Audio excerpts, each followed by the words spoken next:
Welcome to the Fredrickson Health Show, highlighting expert practitioners from health, fitness, injury prevention, functional medicine, and integrative medicine. If you are into upgrading and optimizing your health, this podcast is for you.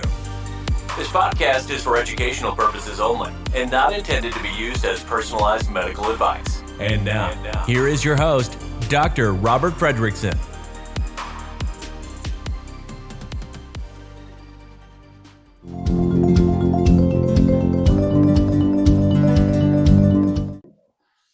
All right, guys, we are back for another episode of the Fredrickson Health Show, episode number 24.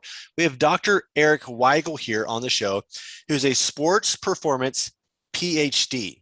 He got his PhD in sports performance, and he has some really cool studies that he did during his thesis on sleep performance, athletic recovery, and a bunch of other cool stuff, including Theraguns, massage, blood flow restriction, etc. So we're going to get into the weeds today on why sleep matters. We always know that sleep matters, but we're going to actually get into the science of what it's actually doing on the cellular level. We're going to talk about some vitamins and supplements to help with stress reduction, how stress plays a big part in your sleep quality. But Dr. Eric, thank you so much for coming on today. I'm excited to talk to you. Absolutely. Excited to be here. So So tell us about your journey getting your PhD. You know, I know you were a sports performance coach, conditioning coach for a long time. Tell us about your background and why you wanted to pursue your PhD from that standpoint. Yeah, so I think it all kind of started. I was a strength and conditioning coach at a university. So that's kind of what I was doing at first. And then I got the opportunity to do some teaching kind of in our exercise science department over there, doing some labs, doing some different things, helping to, I guess, fill in here and there. And then it kind of became a thing where I was doing more and more credits every semester. And I started to realize that, hey, you know what? Coaching is kind of a selfless industry in the fact that, I'm literally working 5:30 in the morning to 5:30 at night every single day. I'm working on the weekends. If there's a football game, you're out, at a football game on a Saturday, there's a Sunday lift. It's just a lot of time commitment. And at some point, if you want to have a family and different things like that, it's not the most conducive lifestyle. So I figured, hey, I'm always interested in learning more and doing, things like that. And the whole work, I guess, of doing a doctorate program didn't scare me. I think that's what scares a lot of people away is just, going and doing, all the extra years of courses. And quite frankly, the dissertation, process is what really kind of throws people for a loop. So I didn't care. I like doing research. I like doing that stuff. So I figured I want to go and, further my education and go get the doctorate degree. And then at some point make the full on, jump into teaching full time, get a little bit better schedule and, pursue that. So that's kind of how it all came about and all started. Was really just a means to an end to my coaching. Got it. Coaching is a brutal schedule for sure. It's so demanding. You don't get paid for what you're worth. But yeah, so when you're on your PhD, you had to do a really cool study on sleep performance on football players. Can you tell us about that study, what it involved, what metrics you're looking at, and the inclusion criteria? Because I think that was kind of cool that you started with over 100 football players, and you only ended up with 80 because there are some people who didn't meet the inclusion criteria, correct? So tell us about how that all manifested.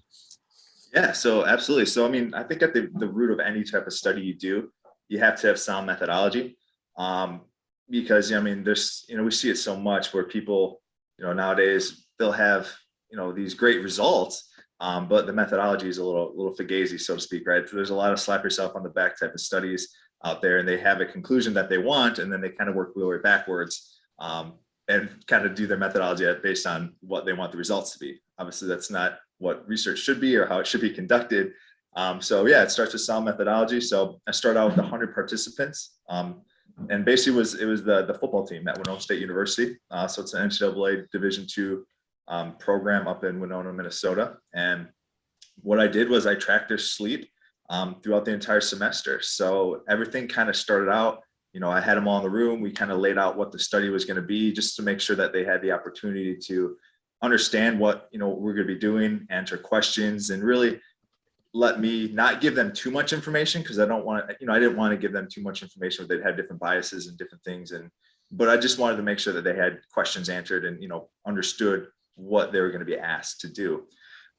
So from there, basically the main thing was getting all the technology set up I was sending them out, and the way that I tracked their sleep was I sent them out daily automated text messages that they got on their phone.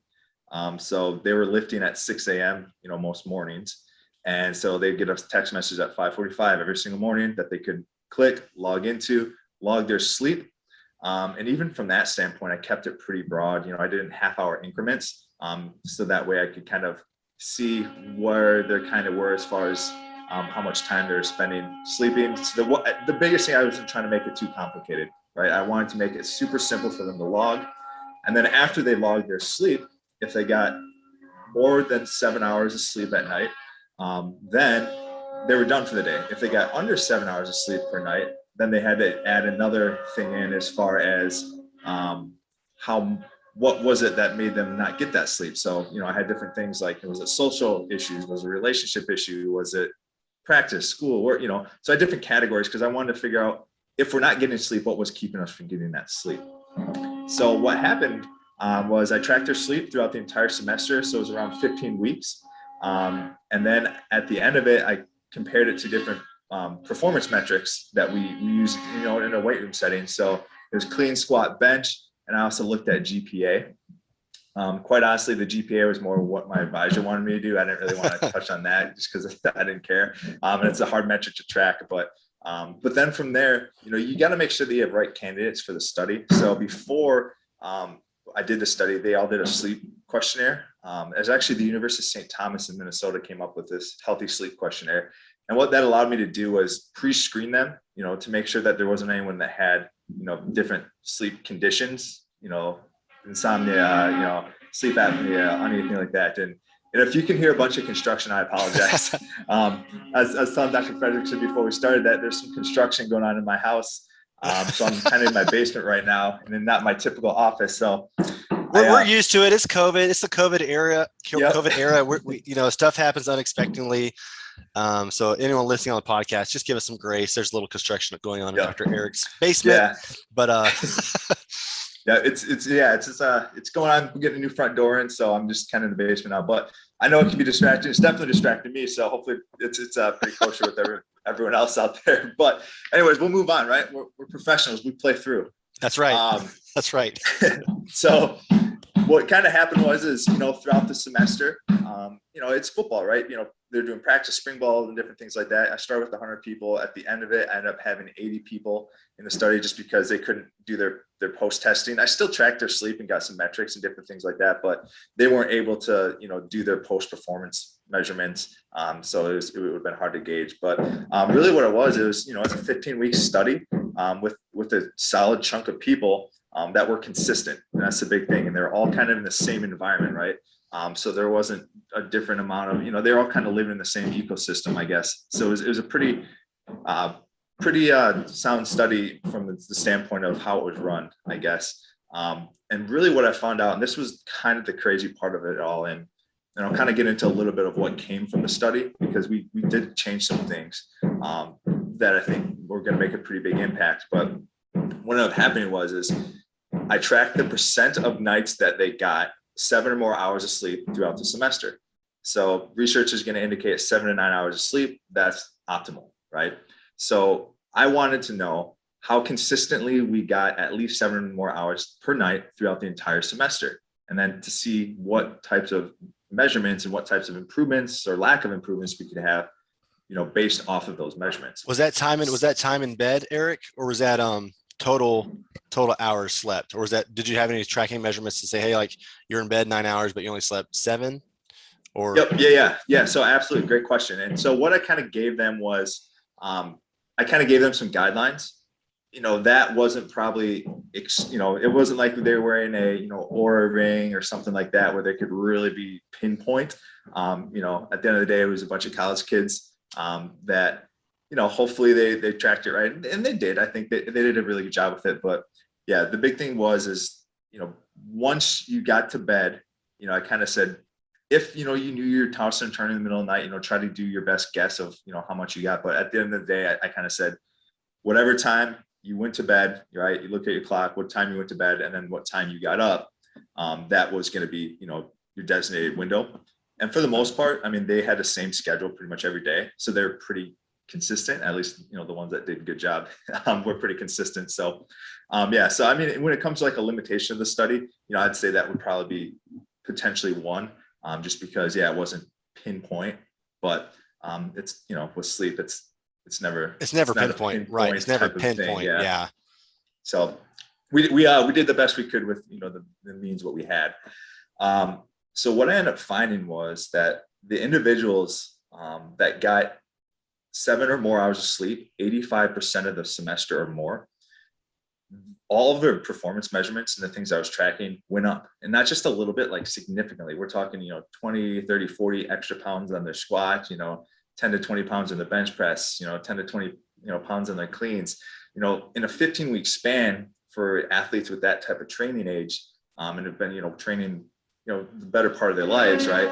Those are big time metrics. Those are big jumps. Definitely. Yep. And then what we ended up seeing, that the individuals that got 7 or more hours of sleep, 65 to 85% of the time. So kind of that middle ground, that gray area, numbers were kind of all over the place, right? Sometimes they went up a little bit, sometimes they went down a little bit, but they weren't, they're a little stagnant, right? There wasn't anything that jumped off the page. I mean, every once in a while we had, that outlier type of person that, sometimes you just get those college athletes that are just freaks and they can kind of do whatever, it seems. Right. But for the most part, it was, maybe like 5 or 10 pounds up, 5 or 10 pounds down, but it was pretty clear cut that was like that threshold. And then where it got even crazier was 60, if they got 7 hours of sleep, 65% of the semester or less, everything went down. It was a pretty clear cut threshold of, that 85%, they all got better. Between 65 and 85, it was kind of a wash. And then 65 and lower, they all got worse. So, I mean, which is a, pretty powerful metric. And especially when you can show a college athlete that, show the coaches that, it was pretty impactful data that I was able to gather.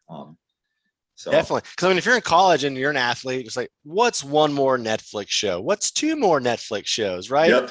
I'm fine. I'm young. I can recover. I can do fine in 5 hours of sleep. But your sleep study showed that if you got 65% or less, so let's say that's what, 5 hours, maybe, Yeah. I mean, anything less than 7, it could be, and, I'd say if they got like 6.5, some of them maybe said that they got 7, but for the most part, these were guys, and I could see, and one thing that I really let them know was, I'm not going to rat you out to your coaches. Like, cause I knew who was sleeping good and not, but they're like, you're not going to tell our coaches, right? Cause that was the big thing is, making sure that their coaches couldn't find out, because if they did that, then they would have been truthful. So right. That was the big thing, is I wasn't going to tell the coaches, right? But yeah, there are some guys that were sleeping like 3 hours a night consistently. It's like, what are you doing? Right. But at the same time, at least during the study, I wasn't saying anything to them. After the study, being a sports coach, I'm like, hey, what are you doing? Come on, let's figure it out. But right. I didn't want to, skew any numbers or anything like that, and kind of try to play any bias or poke them in any direction. Did you see any correlation with like a position, skill players versus special teams, or, linemen versus, the skill guys versus sleep? Was it all, I mean, everyone is in college and everyone is kind of all across the board? Yeah, honestly, I didn't in that, but what I did see some nuances in was class, right? So freshman, sophomore, junior, senior, typically the freshmen slept terrible. Okay. There's a lot of different things that go into that, right? You're living in a dorm, right? You're a young individual who's just finally on your own once, probably not making the best decisions every night. There's a lot of different things that can go into it. I think you just judge it overall maturity. But also in the same breath, those people's training ages are younger. So they probably have the potential to make bigger increases because, right. They're going to be training a little different and harder than they'd probably ever trained before. Prior to that, they just have more potential. So my study, I did weight it as far as training age, whether they were a junior, sophomore, freshman, senior, super senior. So I had 5 different subcategories that were weighted differently for training age. So just because it does make a big impact. I mean, you can have a freshman that eats terrible, sleeps terrible, and but for some reason they still just keep going up and up and up because the training age is low because they just started working out. Yeah. Yeah, we refer to that in the the strength conditioning world as the honeymoon phase, right? When you first start lifting, you get a little bit of biceps going, and it's they start start seeing results quickly because they're finally working hard. And at the end of the day, it's consistency. So when it all was said and done, what ended up happening was, I sat down with the coaches. We looked at what happened of the study. We looked at what we were doing as far as practicing and how we were practicing and different things like that. And one thing that kind of came about was looking at, when we practiced as far as like physically, right? When we're on the field, when we lifted, and then also what time they were doing meetings. Because what we found was sometimes we were practicing kind of late at night. Sometimes we'd have, team meetings, where they'd do film or positional meetings and stuff like that, kind of late at night. And then lifting was always really early in the morning, right? 6 a.m. But the lifting was, Monday, Wednesday, Friday. And then on those Tuesday, Thursdays, what we saw was they'd come in, get up early, Monday, Wednesday, Friday, right? But then Tuesday, Thursday, they knew they didn't have to get up. So what they'd end up doing is staying up really late, right? On those, those off nights. And then, the next day on Tuesday, Thursday, they'd wake up at, 9:30, 10:30, whatever it was. And then, it's just kind of, I always, said the phrase, it's kind of unintentionally giving yourself jet lag every single day because, you're getting up at 5:30 one morning and then the next day you're getting up at 9:30, 10. And they were going back and forth. A lot of them were. So one, not even close to a conducive sleep schedule, right? That's not going to help anyone out. And two, it's just, it's good to get in a rhythm. It's good to get some consistency, right? It's called the circadian rhythm for a reason. Right. You have to have some sort of consistency built up to make sure that you can be optimal. So what we ended up doing was, instead of letting them on those off days just sleep forever, we said, hey, let's do this. Let's move lifting back just a little bit, give them a little bit more sleep on the front end. But then instead of giving them that morning off the next day, let's do our team meetings, positional meetings, film, whatever it may be, at 7:30 in the morning. So that way they do get some more sleep, but we're still waking them up within an hour each morning. So we kind of force their schedule to be within an hour of their sleep times. Hopefully their wake times were, consistent as well. But what we ended up doing was just making it so they had to be a little more consistent. So that way we can make their sleep a little bit better, but also give them a little bit more sleep on those early days as well. Yeah, because I'm sure, I was guilty of this too in college. Like, you try to catch up with sleep on the weekends, right? Because you're up doing whatever you're probably not supposed to do, or making bad decisions, not good decisions, I'll say. And then you try to catch up. And they've done research that is not, it's not optimal catching up on sleep. You always have that sleep debt, and you're never really catching up. And so you're never recovering. You're never giving your body the full potential for optimal recovery, right? So any thoughts on that? Any thoughts on alcohol and sleep? Any thoughts on blood sugar and sleep? Because I do hear sometimes that people say you should maybe eat a carbohydrate before bed to raise insulin. Any thoughts on that? Any studies you've seen with that? Typically, I always told athletes, and there could be, I guess I haven't personally seen a whole lot of studies on that. But one thing that there is, stuff on is, trying to limit, I guess, late night big meals at least before bed. So I always kind of was on the rule of thumb, make sure that your last meal is within, 2 hours before you go to bed. So I just told them, don't eat anything big after dinner, but it's also a hard conversation to have depending on what you're looking for, because a lot of these individuals are people that need to gain weight. So they're constantly trying to eat. But from a, nutrient standpoint, there's definitely some things that you can do. Right. Magnesium is always a great thing. A glycinate magnesium, supplement could help with that, right? Help to kind of, down regulate you a little bit at night, help, calm your muscles, whatnot. The other one, phosphatidylserine, right? Helps to blunt some different, receptors from spiking in the middle of the night that might wake you up. So that's something you can do. But really, just kind of precursors to melatonin. I know a lot of people will use melatonin, different things like that. At least when it comes to athlete performance, I always try to stick away from it because it's especially college athletes, because what you'd find is they'd abuse it, and they would go to, wherever it is, a big box store and buy a really cheap melatonin product, and they'd take, 5 milligrams, and then the next day they'd take 10 milligrams, and they're like, I really need to get a good night of sleep tonight, and then they're up to like 20 milligrams, and then they stop taking it, and they don't realize why they can't get to sleep. And it's just, the consistency on it, and something that's a hormone that you can get over the counter at an age or at a level where you're not 100% sure how to utilize something like that. it can be kind of detrimental. So there's definitely benefits to melatonin. I got nothing against it. But when it came to a lot of sleep coaching and working with athletes that I did, I always tried to kind of push them slightly away from that, or at least try to get them, talk to them about how to use it properly. And that was kind of the big tips that I gave them. Just try to avoid late night meals if you can, right? So you don't get the insulin spike in the middle of the night that wakes you up. Honestly, when I was coaching, I had no clue what phosphatidylserine was, and I wasn't probably going to be giving them that. I didn't really probably have a means to give them that. And it's expensive, right? For college kids. Very expensive, yeah. And, with what we do now, it's, I have some means to do that, to know that, but that wasn't in the conversation when I was really in the meat and potatoes of doing some of the sleep coaching stuff. So, but, one other thing too, is just, talking to them about when it comes to performance and what we could really do when we start to dial in and get really specific, because a lot of the sleep stuff and the things that I did for that study and the changes that we made were very broad, right? Those are every day, 95% of the time were good things that can help with our overall training and performance. But what about the 5% of the time we actually have to perform? And typically what happens is, right, the NCAA championships, conference championships, those are things where you're going across the country, all over the place to do.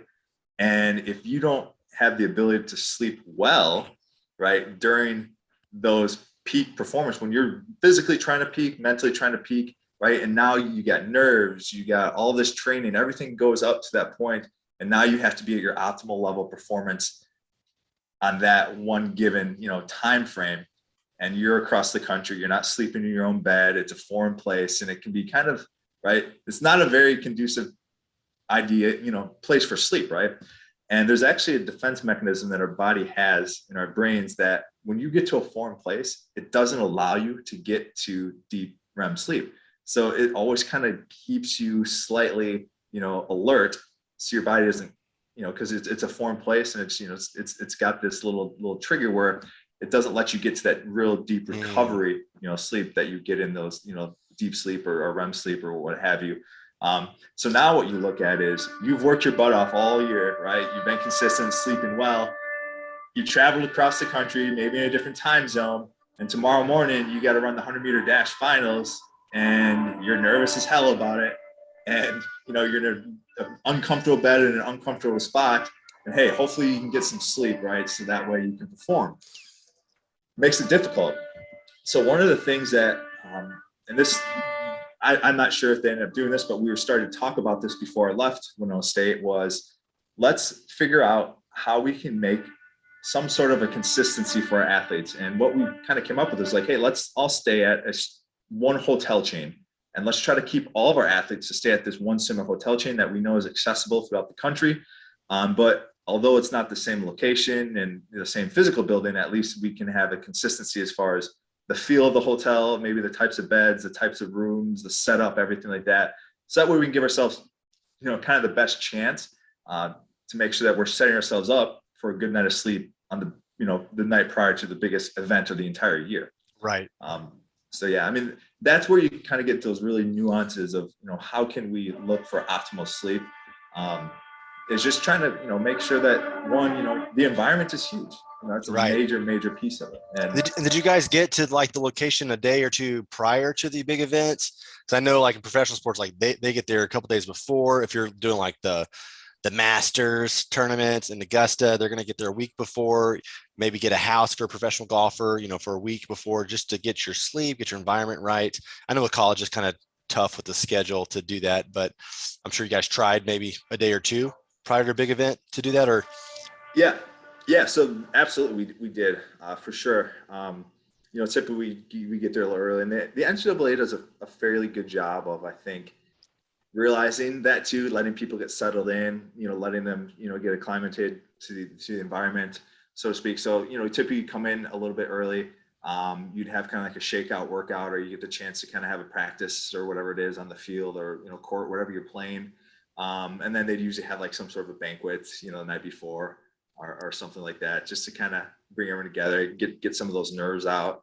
But still at the end of the day, right, it's, if you're performing the next day and you've been working your butt off the whole time, and honestly, it could be a freshman in college who they've never been on that type of stage before, right?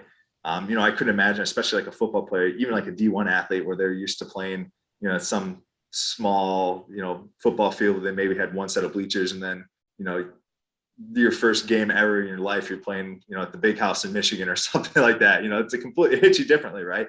And some of those nerves and stressors and anxieties and different things like that can really kind of start to deplete you and really kind of wear someone down, and you almost feel like you're exhausted before you even started. So managing some of those things and some of those stressors, and that's kind of where you can get into that conversation of, HPA axis dysfunction.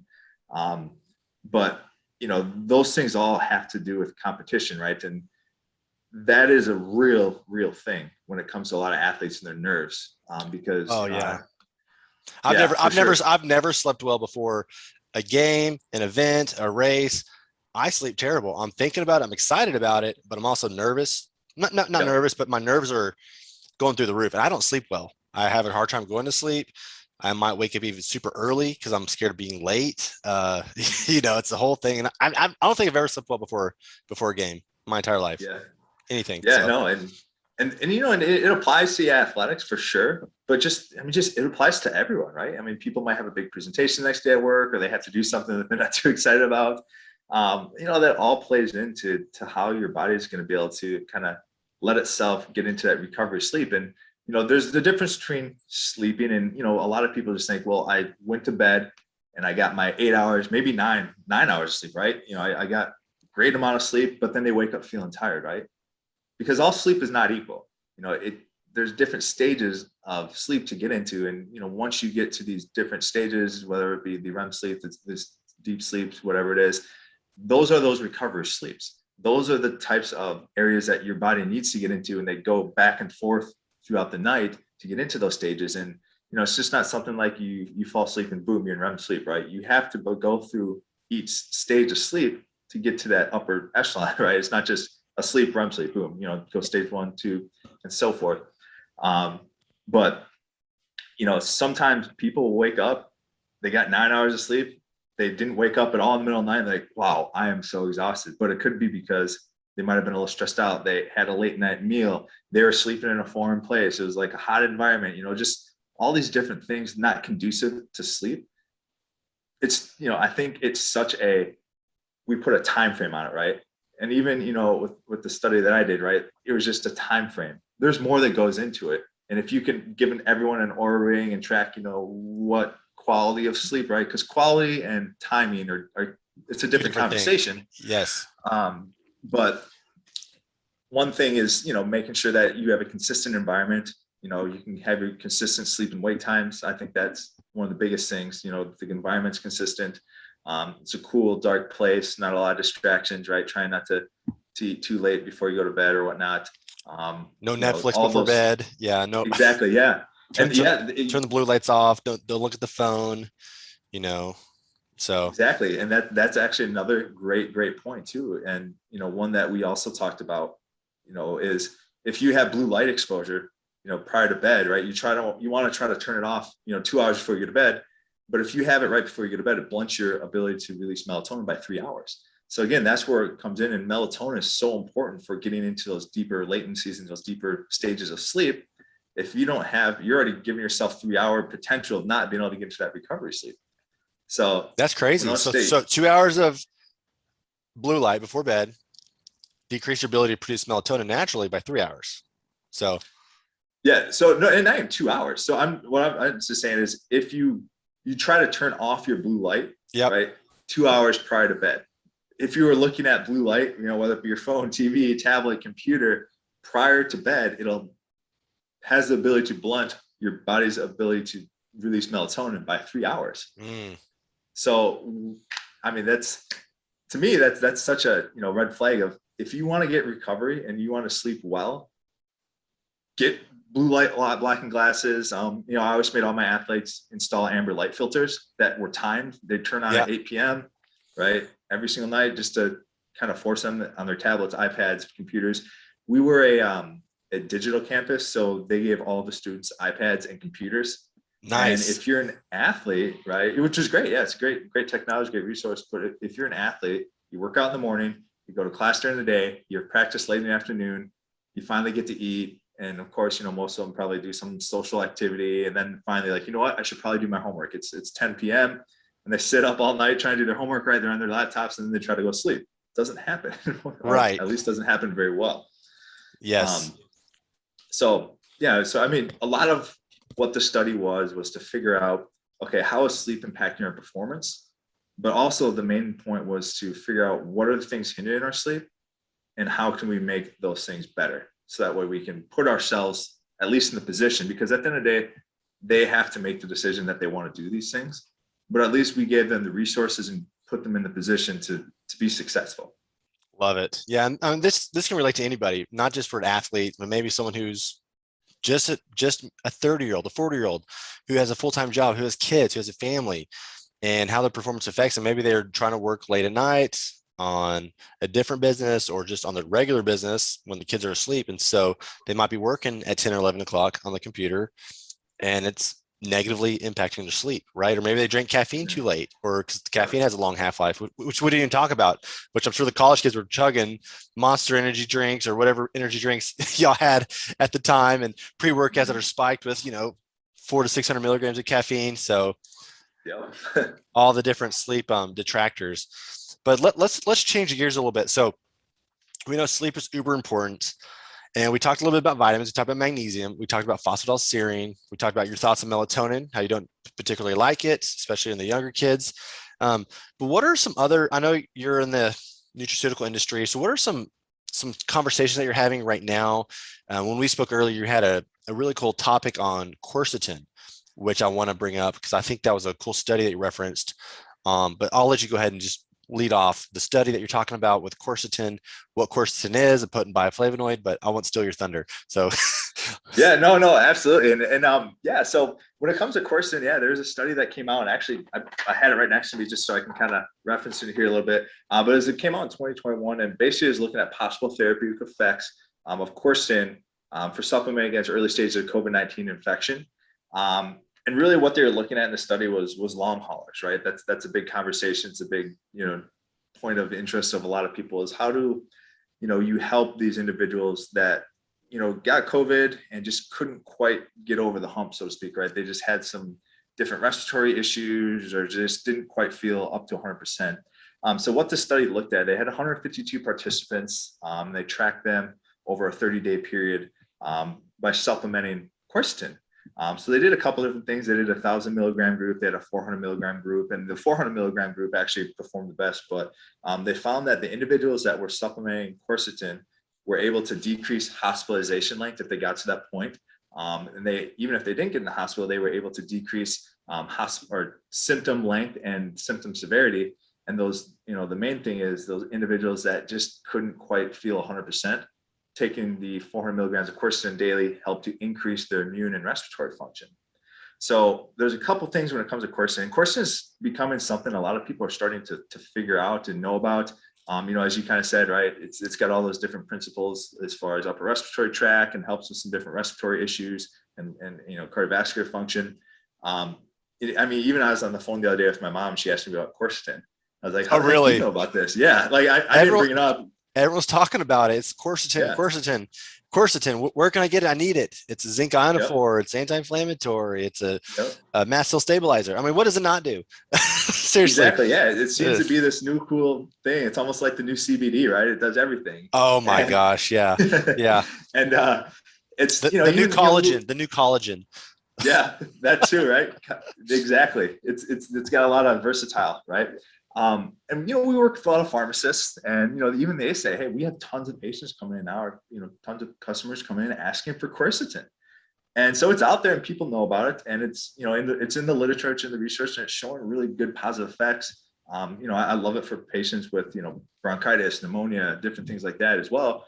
But one thing that absolutely you can attest to is the notion of the quercetin paradox. Oh yeah. Right. Oh yeah. And this is something that a lot of people need to realize and understand is that quercetin taken therapeutic dose long term, right, 90 plus days roughly, can become toxic in your body, right? And how can that be? It's natural. It's natural, yeah, right? Exactly. And you can definitely speak way higher on this topic than I can as far as the Quercetin paradox, because I know you talk about it all the time. But yeah, it's just one of those things where if you take it as a standalone, and that's the thing, people hear about something, right? And then they go out and buy tons of it, then they start hammering and taking it like crazy, and then it ends up working against them, right? And that's kind of the point of why some of these nutraceuticals, you need doctors to tell you about them. Yes. You don't just want to use Dr. Google, figure something out, and then go in and do it yourself and try to figure out, treat yourself. That's it. That's why these professional grade nutraceuticals only are accessible through doctors, because you can kind of mess yourself up potentially with some of these things. But if you are kind of in the literature and you're kind of knowing how to utilize quercetin and what it can do, you'll know that you need to pair adequate amounts of vitamin C with that quercetin in order for it to be recycled, in order to not become toxic and have this quercetin paradox happen. Because when you look at quercetin in nature, you're never going to find it, right, without the ascorbic acid, right, the vitamin C. Yes, so by pairing, I say that all the time. By pairing, yeah, and actually I got that line from you, right? Oh, nice. Yeah. So that's been a big way to explain it. And when you have these people that are just thinking that they can just take high, or even some of these retail companies are just starting to put out just high dose quercetin things just because they read a study that who knows how good that study was, right? That says quercetin is great, take it. Okay, well, we're just going to try to, give you these crazy doses, and then just people can start taking it by whatever means they think is necessary, or, and they don't realize they can be kind of really hurting themselves. So, so I mean, just making sure you have some sort of supplement that has quercetin with vitamin C, maybe a little N-acetylcysteine would help, right? Helps to break up a little bit of fibrosis in the lungs, clear some of those, right? Some natural mucolytic, some C, some D, some zinc, right? As a natural means of keeping your immune system up. You kind of have a home run product for cold, flu, and some as a prophylactic means, right? With the quercetin, upper respiratory tract infection helps with that. NAC helps to break up the fibrosis of the lungs, lung support. So you get an upper and lower respiratory tract protection, and then you get hopefully you're taking a C, a D, or a zinc type of supplement as well. Yes, love it. Yeah, so I see that all the time. I see quercetin only products, and I'm like, that's fine if your diet's really good, you're getting a lot of other adequate nutrients, you're supplementing vitamin C separate, NAC separate. But a lot of people don't do that. They think of one thing, that one thing is all they need. You're like, doesn't work that way, right? Yep. These are natural substances that are found in synergistic combinations in nature, and probably they should be supplemented in that way in higher amounts, right? If you're looking for that effect. But yeah, look at the quercetin paradox. There's so many PubMed research studies out there. They're very scientific though. You got to read through them, and you got to see, okay, if you do too much quercetin, there's a chance for it to get recycled into a toxic metabolite unless you have adequate thiol groups, vitamin C, lesser stint glutathione, which we know NAC is a precursor to glutathione. So that's why a lot of these smart companies do combination products with quercetin. They combine quercetin with vitamin C, NAC, rutin, hesperidin, other bioflavonoids naturally found, in the fruit, in the vegetable, in the plant matter. So makes perfect sense. But you, when we spoke earlier, you told me a really cool study about quercetin and performance. I want to talk about that a little bit. So what are your thoughts on quercetin performance, and how has quercetin helped you with your training in jiu-jitsu? Yeah, no, absolutely. So one thing that I've kind of seen, and there's some different studies out there that talk about quercetin for cardiovascular health, being able to have increased, this is me just saying, like maybe VO2 max. I wouldn't necessarily say that, because there's some different things that you need to do from a physiological standpoint to modulate that. But me just saying this anecdotally, I train jiu-jitsu. And one thing that I've been noticing, is that I've started taking a quercetin supplement, that's, a little higher dose quercetin supplement with some different things, and combination quercetin supplement, right? Yeah. It's a little quercetin, it's some NAC, it's vitamin C, it's got some immune stuff in as well. But what I've been noticing is that since I've been taking it, I don't seem to get tired. I mean, you do, but like I don't have that burning sensation in my lungs anymore. And it could be some of the NAC that I'm taking as well, but it is kind of going in. Like I said, this is very anecdotal, just with me just saying this and knowing in my some of the things that I've been doing, but I have been noticing that since I've been taking Quercetin, workouts have been way easier. And you're talking something jiu-jitsu, and I have a, pretty extensive wrestling background, combative background, but, when you are doing some of these really intense, types of explosive, combative sports, you can get gassed up really quickly, right? You can get to the point where your lungs feel like they're going to blow up, everything's on fire, right? Since I've been taking Quercetin, I've been noticing that hasn't been happening. I have a lot easier time breathing. I've broken my nose more times than I can count, so sometimes I get a little congested. That hasn't been happening anymore since I've been taking it. So just looking at something that you can take that can help to increase the function, right, of some of those areas will help to increase overall function and from a performance, standpoint. So yeah, that's been something that's really helped me, is, using Quercetin for that means. And, honestly, I'm taking it obviously as prophylactically, immune with cold support, season coming up, immune support, what have you. That's why I'm taking it. But I've been noticing some really nice, residual effects from, a training standpoint as well. So it's been awesome. That is awesome. Yeah. Something you don't think about, Quercetin as a performance enhancer. And you said there's a study out there to look at. So. Yep. And I should know it right off the top of my head, but I can't. I know I have it somewhere. So if we can follow up on that, because typically the last thing I ever want to do is like just say, hey, there's a study, and then not give you the source. Yeah. But I can. We can definitely. I can follow up with you on that. Yeah, so we can put in the show notes. Yeah, we can put in the show notes later. Real quick, we spoke earlier this week. I don't want to harp on this too long, but I get asked a lot of questions on what can I take before, what can I take after. Say I want to get the vaccine, say I don't want to get the vaccine. We talked about some of these immune enhancing ingredients. We talked about quercetin, we talked about vitamin D, of course, vitamin D. I mean, there's too many studies to count on vitamin D at this time, right? But you spoke about some specific other ingredients before and after. You mentioned like kind of a mitochondrial product that you'd like to employ. Can you talk about what that research shows and what you're advising other clinicians to use? Absolutely.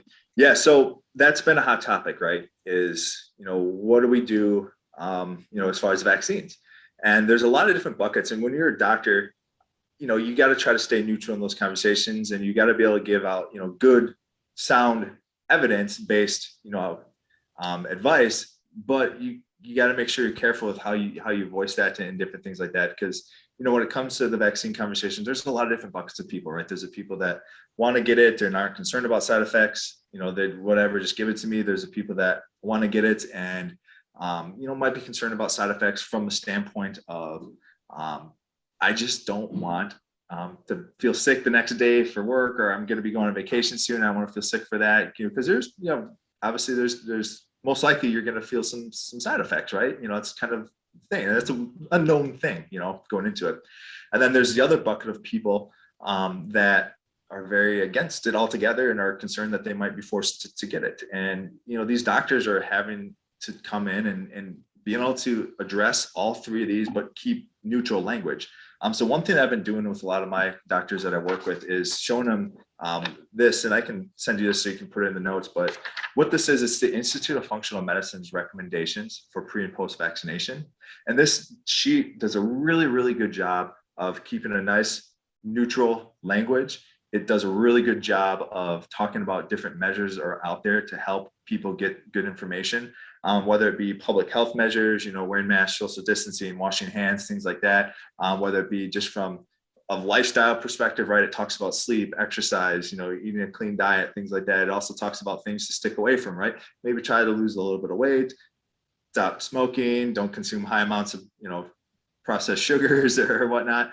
But then it goes through and gives different ideas and different nutrients, right, from an immunological, a physiological, and a metabolic reserve.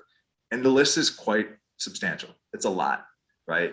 And a lot of it is things that most people wouldn't recognize or know, unless if you're a doctor, you're gonna understand some of these things. But if this is something that a patient's just seeing, they're not having no clue where and how to get most of this stuff. So what I've been doing is talking to doctors about this list. And, when it comes to the vaccine, right, the way that it works is once you get the vaccine, it causes that inflammatory response, which makes your body identify that, and you build up immunity from there. But what this list does is it allows you to give a bunch of different nutrients that will help with, decreasing the body's potential ability to have side effects, right? It will increase metabolic reserve, physiological reserve, get your body all the nutrients to best potentially detoxify anything that might cause an adverse side effect, but not affect how the actual vaccine's mechanism is going to work. So on this list, a bunch of stuff is there. So, kind of two products at Artella. And with this list, you can pretty much hit every single ingredient on this list with 2 products. And they're products from Orthomolecular. The first one is Mitocore, which Great is product. kind of their, yep, it's a great product. It's a product that is, in very layman's terms, it's a multivitamin on steroids, right? That's what I say. Yeah. Yeah. It's going to have all the cofactors and different things like that will help build up that metabolic reserve that, to give you all the nutrients so your body can be at an optimal, from that standpoint. And it's like 5 products. It's 5 products in one too, because it's all about the aggressive minimalist approach. You don't have to take. You can take 5 supplements separate, or you can take 1 Mitocore all in one. Get your multivitamin. Get your mitochondrial ingredients, which actually have been proven to actually show stimulation and immune function. So it's got a double-blind placebo-controlled trial on the product itself. I mean, yeah, no, exactly. It's a phenomenal product. Very well researched and works extremely well, right? It has the ability to do some detoxifications. It has the ability to, obviously anytime that you work at the mitochondria level, you're talking ATP, energy production, it can quench free radicals, so you can get an influx of energy. So yeah, it's just got a lot of really good things from a metabolic and physiological standpoint to get you up, at a very high level prior to doing the vaccine, so that we don't have potential adverse side effects. But the vaccine will still work, right? And do what it's supposed to do. Sure. The other product that you can pair with it is called Orthoimmune. So it's another product by Orthomolecular. And that actually has, like we were talking about a little bit earlier, is the quercetin, right? It's got quercetin, it's got N-acetylcysteine, it's got vitamin C, vitamin D, and it also has zinc. So with those 2 products, you can pretty much hit every single thing on this list that the Institute of Functional Medicine put out, except for the curcumin. But you could argue in this standpoint that, you want that inflammatory response. So it's probably okay that the curcumin is not in there. Right. Whatever it is, that's right? good. From the standpoint of how the vaccine is going to work. Right. So that is, kind of what I've been sharing with doctors, because it's something that allows them to keep neutral in those conversations, because, there's a lot of different opinions out there, and, this sheet allows doctors to give patients good information, but hopefully, allows them to not, offend anyone by any means, or, end up getting a slap on the wrist from, some governing body saying, hey, you got to tell people you got to get the vaccines, which is, it just gives resources, right? It allows people to have the best decision to make their own choice, which is, at the end of the day, hopefully that's what is going on, right? So it's a good one, and it comes from the Institute of Functional Medicine, right? It's a worldwide governing body that, quite frankly, right, they're probably the ones that know the most when it comes to nutrition and support and things like that. So it's good to have them in your back. Awesome. But yeah, it's just a nice little resource, and it seems to be one that a lot of doctors are taking to and enjoying. So it's been helpful. Love it. So we talked about 2 products there that are, helping for any kind of situation. Mitocore, Orthoimmune, 2 phenomenal foundational nutrient products. But anyways, we're going to link to the show notes on that resource. People can find it if they want to look at it, bring it to the doctor, and maybe show it to them. Let's talk about these guys, Theraguns. Yes. So do these things work? We get asked that all the time. Is there studies on them? You actually had a study on vibration massage therapy with 2 publications. What did you find in those studies? Do these things work? Are they effective? Are they worth using? Is there better means? Is there foam roller? Is stretching? And we know exercise, active motion is probably the gold standard, but if passive therapies like these allow you to get more strength through an active therapy, are these a good adjunct therapy? Let's talk about it. Yeah, no, absolutely. So Theraguns, they're a great tool. But a lot of the research that I did, I actually used a different, device. And honestly, so what I did was I used a car buffer, like quite literally a car buffer. Went to the hardware store. I remember you telling me that. Yeah. Went into the section where there was car buffers and bought them, right? So a couple things you need to consider, especially when you're thinking about, and honestly, Theraguns are great. but I probably, I'm going to very undersell this. I've probably had over 1,000 hours of manual application of a carb buffer on athletes easily. I did it. Wow. Over 1,000 hours easily. When I was coaching for 7+ years, I would be buffing athletes out for the better part of all day, almost, right? In a lot of different ways. And, we had carb buffers, we had Theraguns, we had, hyper ice balls, we had, E-stim, in the training room, we had all the different things, and the athletes always preferred the carb buffer. Really? Which is great. Yeah. So here's kind of how that works and how this whole thing came about, because it's kind of a weird story. So it was back in 2012. I was doing my USA weightlifting certification, and there's a strength and conditioning coach. He's actually the head strength coach for Northern Iowa University. His name's Jed Smith. Great guy, super smart guy. But we were, basically lifting for 2 days straight at this certification course. And, people get sore. So he just busted out a carb buffer one day and was like, kind of using it on people. And we're like, what the heck are you doing? He's like, oh no, yeah, it's a carb buffer. He's like, I don't know how it works, but it's, the athletes seem to love it. Like, they love using it. And so he started demoing on us, and we're like, oh my gosh, this is wonderful. This helps so much. So from there, I kind of was like, you know what? I'm going to go buy a carb buffer and just start showing athletes that. When I say at the time, I was just a graduate assistant. And, I just started too, right? That was like a month or two in. So then I started using this carb buffer on athletes there, and, sport coaches would come in like, what the heck are you doing with, why are you using a carb buffer on our athletes? Like, it's kind of weird. And I'm like, well, it works. But, as sometimes just saying it works, you need to have a little bit more proof of why you're buffing an athlete out with the carb buffer, right?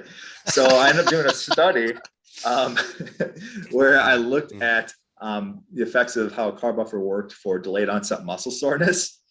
And I still to this day, I feel so bad for the participants in my study because I crushed them. I basically did a posterior chain workout that absolutely demolished their hamstrings.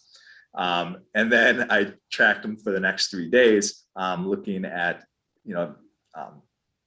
hip flexion as far as, how high could they raise their leg, right? Used a goniometer for that. I looked at the digital pressure point. So I had a digital pressure gauge that I could see how much pain they could take as far as like from a pressure standpoint. And then I just, just a general perceived pain scale, like scale 1 to 10, how do you feel, right?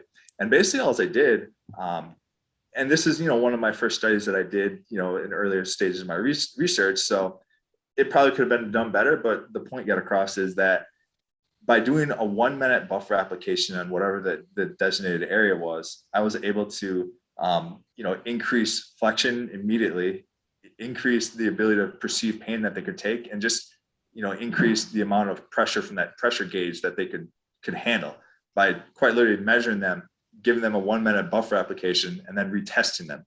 It was just boom, night and day, just from doing that.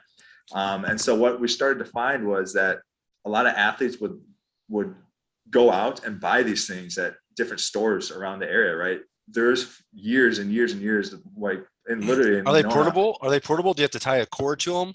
Yeah. So there's a plug-in, but there's times where you couldn't buy carb buffers in the city of Winona because all these athletes were going out and buying them because they're $20, right? And basically what I do is I get the ones with the 6-inch heads, less surface area. I did have like the big ones with the big handles and yeah. that I was using for a little bit, but those would break down pretty quick because, there's more surface area, there's more lag on it, and it's harder on the motor. So the 6-inch heads were good. And the big thing is when you look at vibration research, is 60 Hertz is kind of that ideal, good amount of vibration wavelength. And that's exactly what carb buffers are standardized to be. So it worked out well with that. Then I started getting really good at, it was almost like the Princess and the Pea, where I could like feel knots through the buffers on athletes. Like I got really good at, being able to kind of modulate it. And, I basically worked with the fascial layer of the muscle and kind of, did different things where I just, warm it up first. And then I could kind of tip it on its edge, almost, not grasp it, but almost like a grasp, where I can pull the muscle a little bit more. If I muffled it with my hand, I could increase the decrease the wavelength. So instead of 60 Hertz, I could operate at like 30 or 40 Hertz, which are more deeper penetrating wavelengths. So that was something that, I got good at, as far as being able to modify my wavelengths by just muffling it. And I could do a lot of cool little tricks and different things with it. But It definitely is more, you got to know what you're doing with that.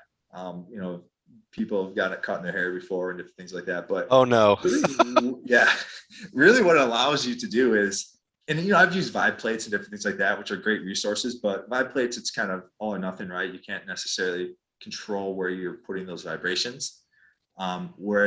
With the car buffer, you can really go to a targeted area and only hit that specific area. And it's a lot different as far as the shape, and you can kind of get in some nooks and crannies, so to speak. But athletes absolutely loved it. And yeah, then we started getting Theraguns, a few years later, and they just like, no, can you use the buffer? So, and the price point, obviously, Theraguns, especially when it first came out, like $500. I've talked to some doctors that paid over $1,000 for different vibration, apparatuses, where I'm like, you can literally use a car buffer for $20. All right, I'm gonna go throw this in the trash and get a car buffer. Yeah. We should go buy some stock in car buffers, because I'm sure we're gonna get some car buffer sales or people buying from auto stores from after this. The thing was too is, I always thought like, maybe I'll send a message out to like Turtle Wax or something like that. And be like, hey, tell you what, like, you got the market all wrong here. This should be a human performance market, not a car market. Right. Start market this way. But I did some different things with some trademarks and stuff like that. But like, it was a lot to like deal with. And at the time when I just started my doctorate, I just kind of let it go. But it's more or less, it's not something. It was a tool in my toolbox. It's helped a lot of people.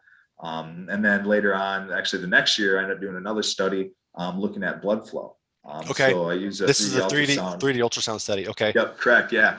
So I used an ultrasound to look at vasodilation. And what we were finding, we always track looked at kind of the hamstring and a lot of these things and a lot of this research that we did as far as the area that we're targeting, but we were able to increase vasodilation by 18% with just a 1 minute application of the car buffer. Wow. That's awesome. Yeah. So they work. Nice. They do work. Well, they work so well. And the big thing with it too is you can use it post-workout, pre-workout, whatever it is, take it for a warm-up, because, typically, rule of thumb is you don't do a bunch of static stretching right before some sort of competition, especially like an explosive competition. So the athletes of mine that really took to them the most was actually our track and field team. But, you'd see these individuals, prior to a race, over in the corner, using the car buffer on their quads, hamstrings, calves, just to kind of loosen things up, because it wasn't going to hinder the structural integrity of some of those tendons and ligaments that they needed to be kind of tight. A lot of these track athletes, are, especially the sprinters, they're wound tight, right? Mm-hmm. That is what makes them fast, right? These aren't going to be the people that are out there doing splits, right? Right. So it's that healthy balance of keeping them wound tight, but also keeping them flexible enough where they're, not going to have injuries. So the car buffer allowed them to warm up, but it didn't hinder, the integrity of some of those tendons and ligaments that could potentially, decrease their performance or increase injury risk while they're doing some of these things. All right, I'm going to go get a car buffer. It's happening. Love it. Very cool. Well, man, Dr. Eric, this has been amazing. We talked a lot about sleep, performance. We talked about vitamins. We talked about nutrients, for COVID, for long hauler syndrome. We talked about car buffers for performance. And I guess the last thing, you've been in the strength and conditioning world for a long time, and there's so many different things that come out that work, but there's so many other things that don't work. What has been maybe the product that you've seen that came out with a lot of promise, but didn't deliver? Anything come to mind? As far as a nutrient? Nutrient. Yeah. It could be a nutrient, or it could be it could be a performance thing. It could be a sleep sack. It could be Normatec boots or something like that just had a lot of promise but didn't deliver. Maybe it did deliver. Anything that comes to mind? Yeah. So, that's a very loaded question. I can give you a lot of different answers, but I'll give you two. One from a recovery standpoint, from a actual device or whatnot, and the other from a nutrient standpoint. So perfect. When it comes to being an athlete and different things, creatine. I think creatine is something is a very important thing that you can be taking, especially, now kind of go with the hot topic of, with football and concussions, right? Creatine's been shown to help decrease concussions in these athletes, right? It's something that helps to kind of pull water in. It helps to pad the brain to a degree. So there's a lot of really good research out there on concussion protocols using creatine for that. But sometimes it's kind of for whatever reason, especially in high school settings, people kind of poo-poo it, for lack of a better word. It's probably the most researched sports performance nutrient there is. It is. 100%. Yeah. So 100%. But I don't know why it got such a bad rap.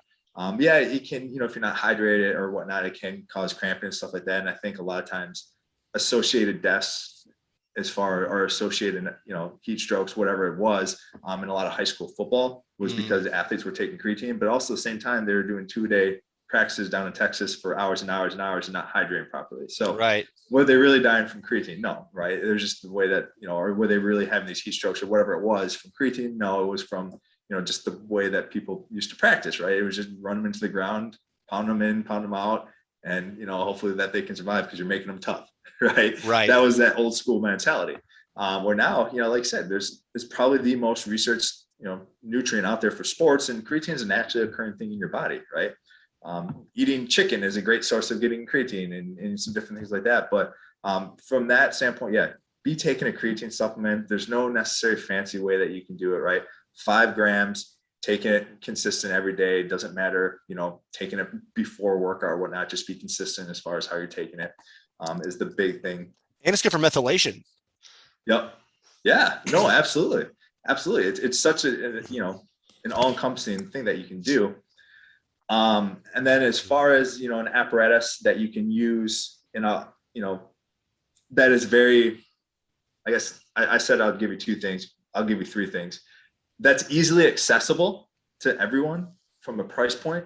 There is the Hyper Ice vibration balls. It's basically like a softball thing but it's like a hard case. You can turn on, vibrate. So it's almost kind of like rolling out with like a softball or something like that. So you can get a little bit more, deep, a little bit more pressure involved, but you also get some vibration with it as well. Obviously, yeah, carb buffers are great. But one thing that I really like and that, I've seen a lot of people utilize is Normatec boots. Yes. We had some of those. Those are awesome, right? Just being able to strap in, use those can be a game changer. Basically, at the end of the day, right? And even the same concept as a vibration massage, it's all about getting out that bad blood, right? Lactic acid. Blood sits and pools, and you get prophylactic activity, different enzymes that are broken down, and it's bad blood just pooling. That's what causes delayed onset muscle soreness and hinders recovery. So if you can use vibration massage therapy, or if you can use, carb buffers or whatever it is to help push out some of that bad blood, get some fresh blood in there, use Normatec boots to kind of massage out some of that bad blood. That will, immensely help with recovery means. But obviously Normatecs come at a little higher price point. The other, the big thing is making sure it's practical as well is key. Love it. Okay.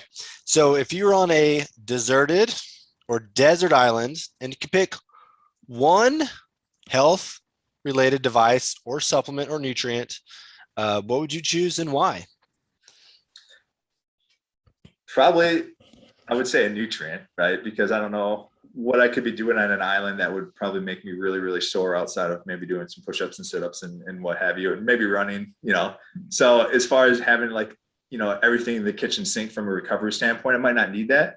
But from a nutrient standpoint, I would probably go with that product we were talking about earlier, Mitocore.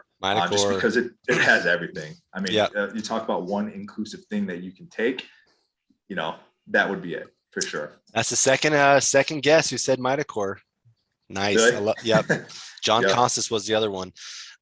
Let's talk about this. So if you had a billboard, and you can put this in where you live, or you could put this on the business highway somewhere in America, with just 1 or 2 sentences, health related, that you would want everyone to see or try to do every day, what would that 2 sentences or 1 sentence be for you? Yeah, I would say probably be consistent. It starts now. Love it.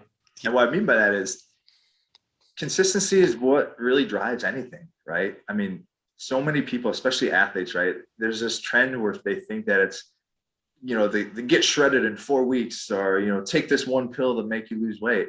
No, it's about consistency, and being a strength coach, working with a lot of high level athletes, really from the standpoint of, elementary school kids all the way up to NFL athletes, I've seen it all. And the ones that are consistent do the best. And there's no secret lift or secret recipe, right? probably go out and squat, right? That's probably one of the best things you can do is squat, but a lot of people don't do it because it's hard, right? It's not fun. But making sure that you do that, right, is consistency is everything. Show up every single day and do the right thing, right? If you can get 1% better every single day, that's huge, right? And if you can continue to build and build and build, that's what drives progress. That's what drives growth. But so many times you get different athletes or different kids that, whether it be they don't have the mental fortitude or they just don't, their attitude's not right about certain things, and they don't show up every day. Sometimes one of the biggest hindrances to, progress can be just natural talent, because they're just always good and have been good. And then they get to that next level and they don't know how to break through that barrier because they just were coasting off of what they've been doing. Right. Same point of, when it comes to different people and they eat junk food and all these different things and they have a really good metabolism and they're always kind of skinny, and eventually they, look back and now they're 30 years old and they kept the same habits and they end up getting some, chronic illness or whatnot because of all their decisions that they made. And then, but yes, it's about being consistency, and it's about just starting. So many people have fear of just, going out and starting something, right? And when it comes to whether it be sports, whether it comes to life or anything that you do, right, there's always thousands of outs, right? There's always thousands of reasons to quit. And, having goals and setting different things, you got to find that one thing that keeps you in every single day to show up and be consistent. And it's just, 80% of it's just showing up, right? Yes. So. Love that. Be consistent. All right, Eric, this has been a lot of fun. For anyone wanting to follow you, find you online, where can they do that? LinkedIn, good spots, Instagram, where can they find you at? Yeah, absolutely. So I'm not the most social media type of guy. I do have an Instagram. It's just Eric Weigel is my, I guess what the kids call it, the handle.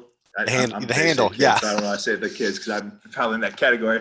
I'm just on Facebook as well, Eric Weigel. I'm on LinkedIn, just my name. Probably the easiest way, if you have any questions or want to reach out or need anything, just my email. So just e.weigel@ompimail.com is one way to get a hold of me. That's when I check the most. Otherwise, personal email is eweigel1990@gmail.com. Perfect. Dr. Weigel, this has been an amazing conversation on all things sports performance, vitamins, nutrients, and more. And we'll have to do it again. It wasn't too distracting with the construction going on. Yeah, I hope you guys couldn't hear that because I definitely could. So I can hear it too, but it's okay. We push through. We're professionals. That's what professionals do. Get 1% better every day. So anyways, Eric, thank you so much again. We'll have to get you on another time, but I hope you have a great day, man. Absolutely. Yeah. Thanks for having me on. That's awesome. Thanks for listening to the Fredrickson Health Show. This podcast is for educational purposes only and not intended to be used as personalized medical advice. Be sure to subscribe to this podcast so you don't miss a single episode. While you're at it, leave us a rating and review. Follow us on social media and subscribe to our email newsletter for more information.